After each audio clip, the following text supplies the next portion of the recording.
Hello, this is Joshua with New Review, coming at you with a review about Attack on Titan, the anime series based on the long-running manga series by Hajime Isayama, following the story of a young man named Eren Jaeger and his friends Mikasa Ackerman and Armin Arlert in their journey through a world where they are prey items to giant humanoid creatures called Titans that, for no apparent reason, appeared out of nowhere and seem to want to continuously eat humans for no other reason than that is how they kill humans.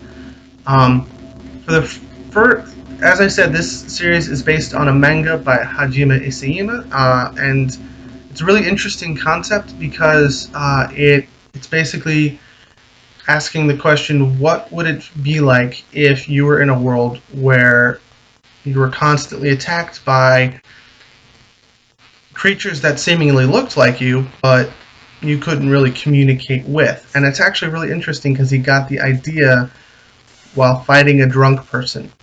Um, and it's really expanded into a very interesting concept. In 2013, it was first adapted, season one, with a 24 episode run. Um, and it was really well received in the West, not so much in Japan, but really well received in the West. And we were all kind of clamoring for a new season. A lot of people who hadn't really been into anime before got into anime because of Attack on Titan, or got back into anime in some people's cases. Anyways, and it was a really cool concept. With not only the Titans themselves and how they worked, but also the world that had been created to deal with them.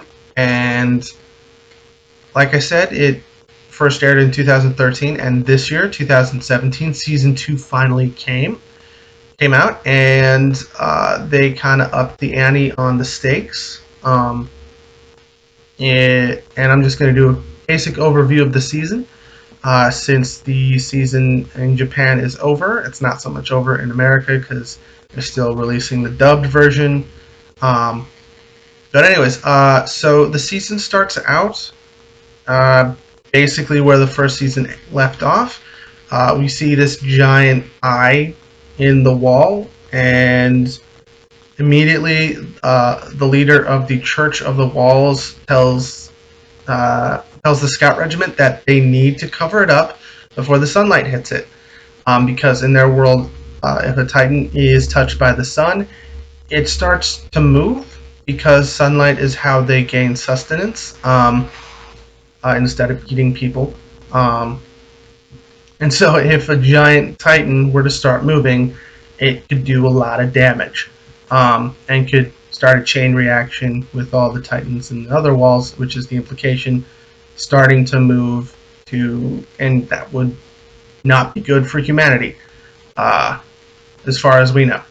Um, and on top of that, throughout the season, we're trying to figure out how Titans got from outside Walmaria to outside in the area around where Walmaria, between Walmaria and Rose.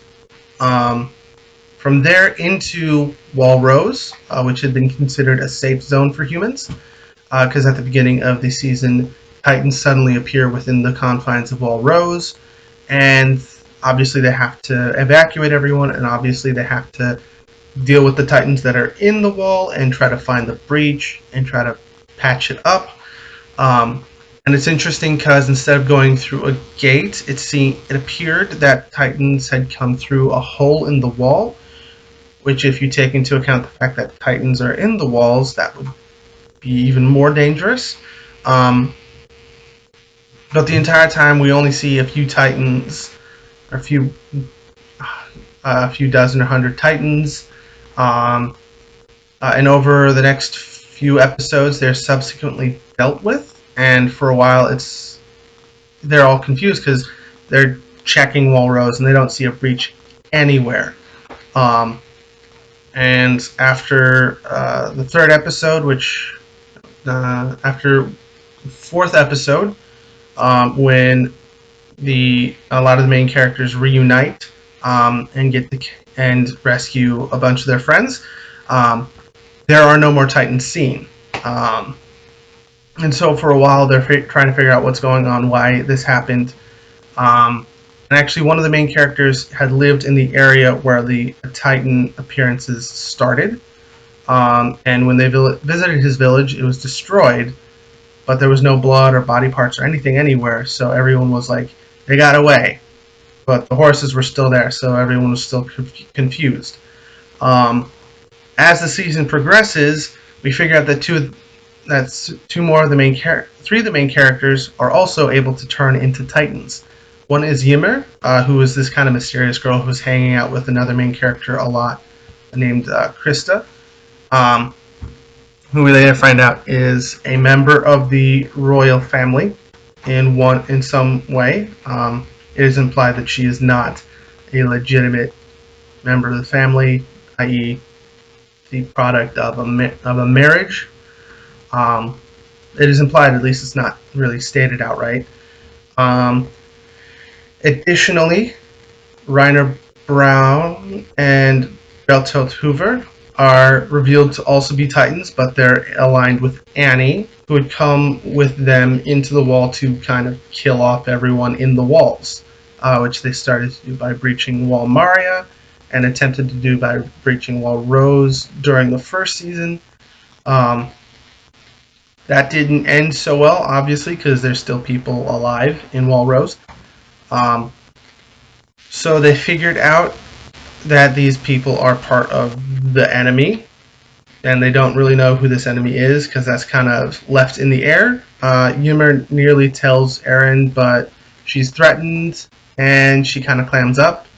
Um, and the entire time, and part, like most of the last half of the season, is the scouts, military, police, and garrison going to rescue Eren because after Reiner and Bertolt reveal that they are Titans who breached the walls a few years ago and uh, in the first season and later in the first season. Um, they kidnap him after a massive fight, which is actually really well animated. You guys should really check it out. Um, they the they go have to go into Titan country to rescue him, um, and that leads to this massive fight that leads to the deaths of almost about half of the rescue party that was sent to rescue Eren. Nearly results in the deaths of many main characters, but Eren suddenly at the very end, partially in revenge because the Titan that killed his mother appears, is able to direct the Titans, and no one can figure. And at the time, no one knows why. No one understands why. They start to come up with theories. And another theory that comes up at the end is that Titans were humans. Um, you'll probably get a much better feel for it if you watch the second season. The second season was fantastic. There were a couple of slow points in the middle, um, but that's if you watch it episodically. I feel that this season was much more suited for a streaming format where you could see the entire season in one go. Um, like I said, the Japanese English subbed version should be up on Crunchyroll, on Funimation. Funimation is working really hard to get the dubbed version up. And if you watch it on Adult Swim, the next dubbed episode should be coming out this weekend. So you guys should this weekend or next weekend, and you guys should really check it out. It's a great season, and at the end of the season, it's revealed that there will be a third season coming out next year. So they're going to try to, it seems, do a season a year now instead of having a massive break in between.